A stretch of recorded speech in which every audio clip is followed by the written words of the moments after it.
Genesis 27, 1 through 46. Devotional focus verse.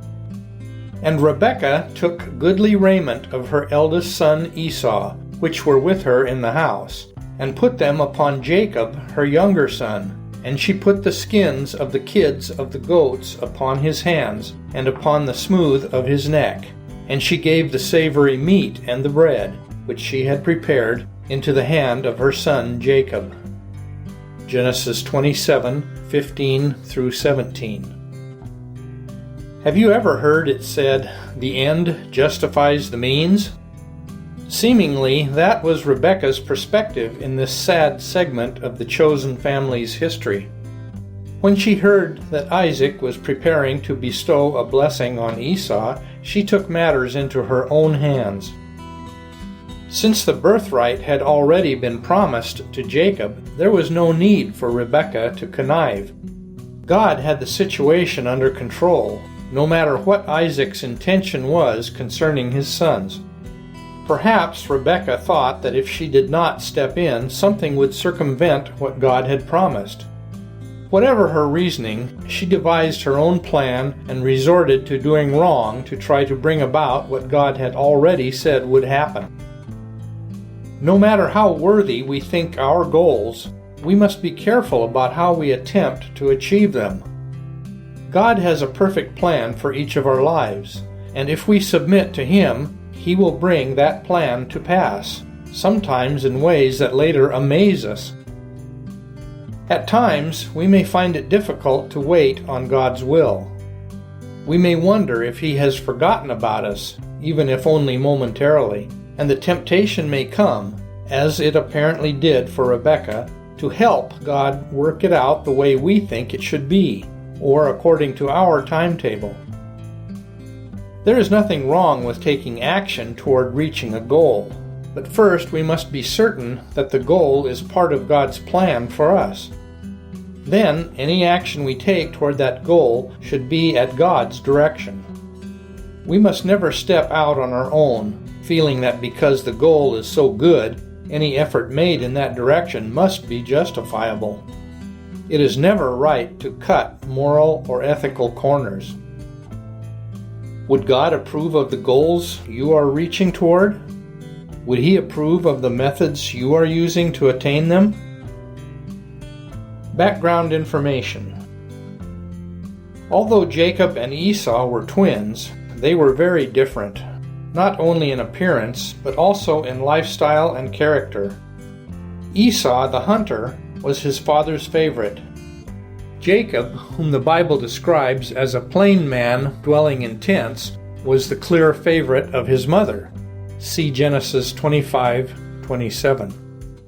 Rebekah overheard Isaac's intention to bless Esau, and urged Jacob into an elaborate deception to ensure by human means that he would receive the blessing as God had promised.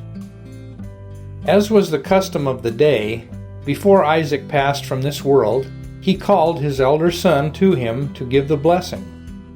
Isaac was 137 years old at this time, and apparently thought he was near death, although he lived for another 40 years.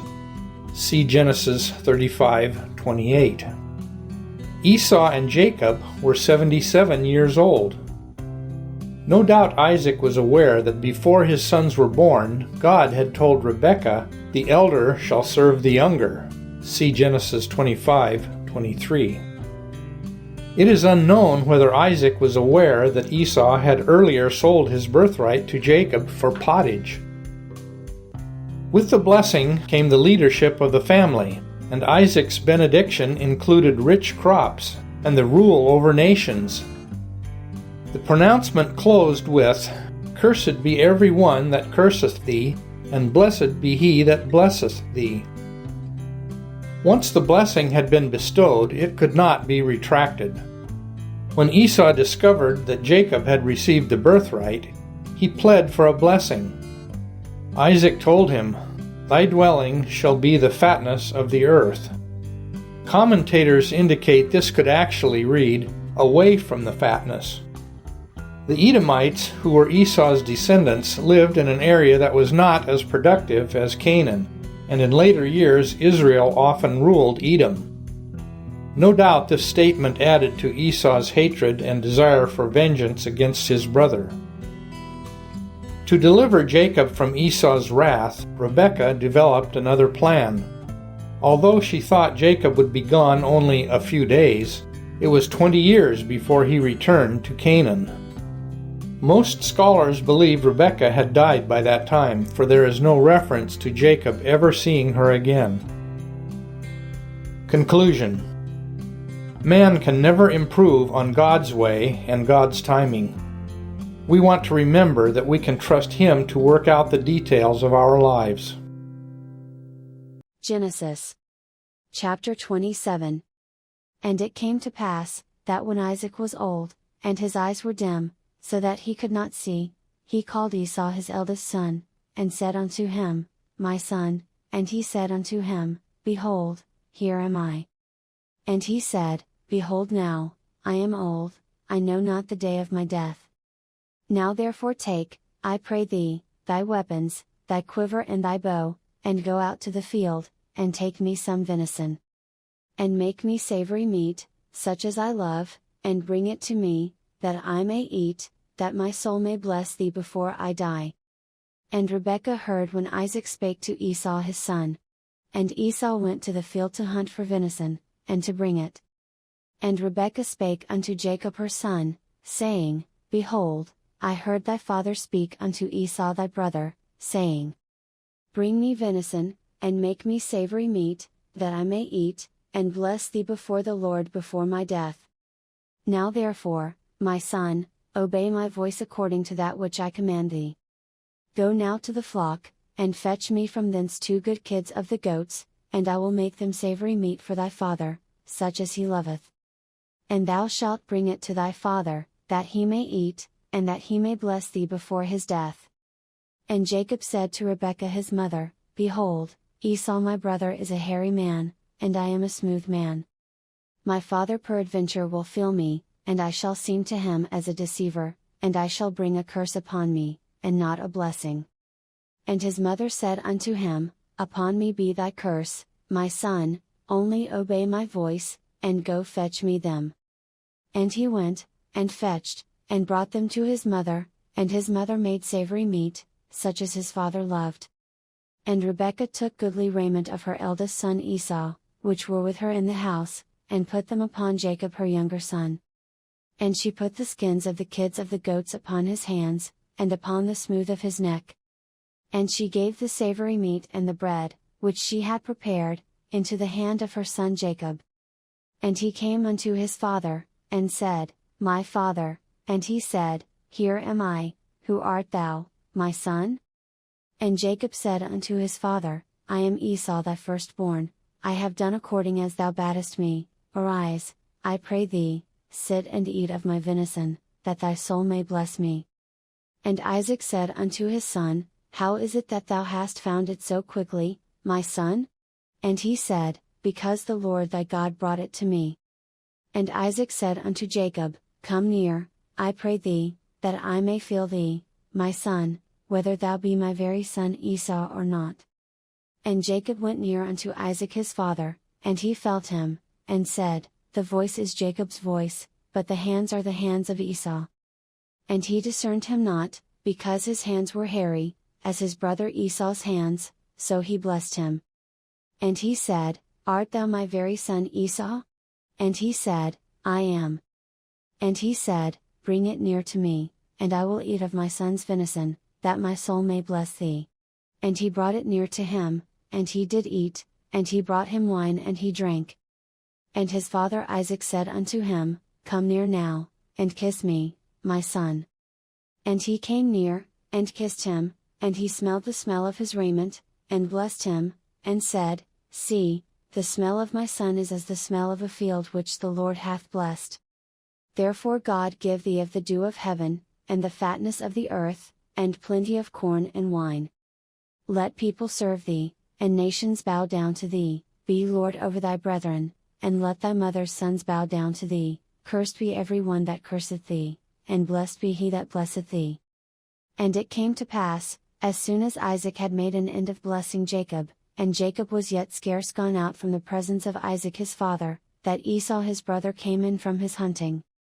And he also had made savoury meat, and brought it unto his father, and said unto his father, Let my father arise, and eat of his son's venison, that thy soul may bless me. And Isaac his father said unto him, Who art thou? And he said, I am thy son, thy firstborn Esau. And Isaac trembled very exceedingly, and said, Who? Where is he that hath taken venison, and brought it me, and I have eaten of all before thou camest, and have blessed him? Yea, and he shall be blessed.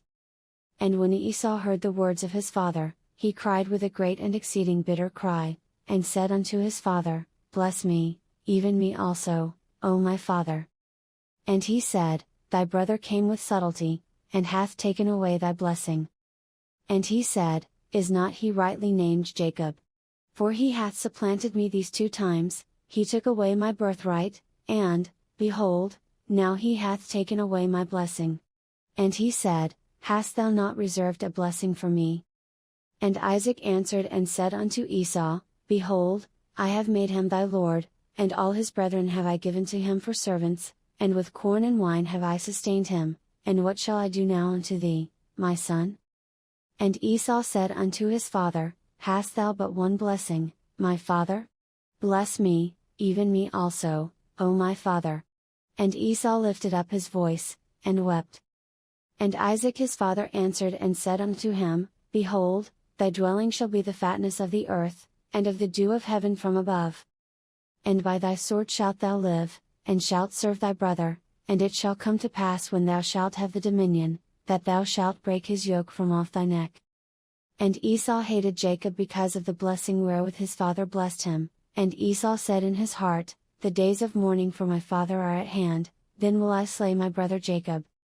And these words of Esau her elder son were told to Rebekah, and she sent and called Jacob her younger son, and said unto him, Behold, thy brother Esau, as touching thee, doth comfort himself, purposing to kill thee. Now therefore, my son, obey my voice, arise, flee thou to Laban my brother to Haran. And tarry with him a few days, until thy brother's fury turn away. Until thy brother's anger turn away from thee, and he forget that which thou hast done to him, then I will send, and fetch thee from thence. Why should I be deprived also of you both in one day? And Rebekah said to Isaac, I am weary of my life because of the daughters of Heth. If Jacob take a wife of the daughters of Heth, such as these which are of the daughters of the land, what good shall my life do me?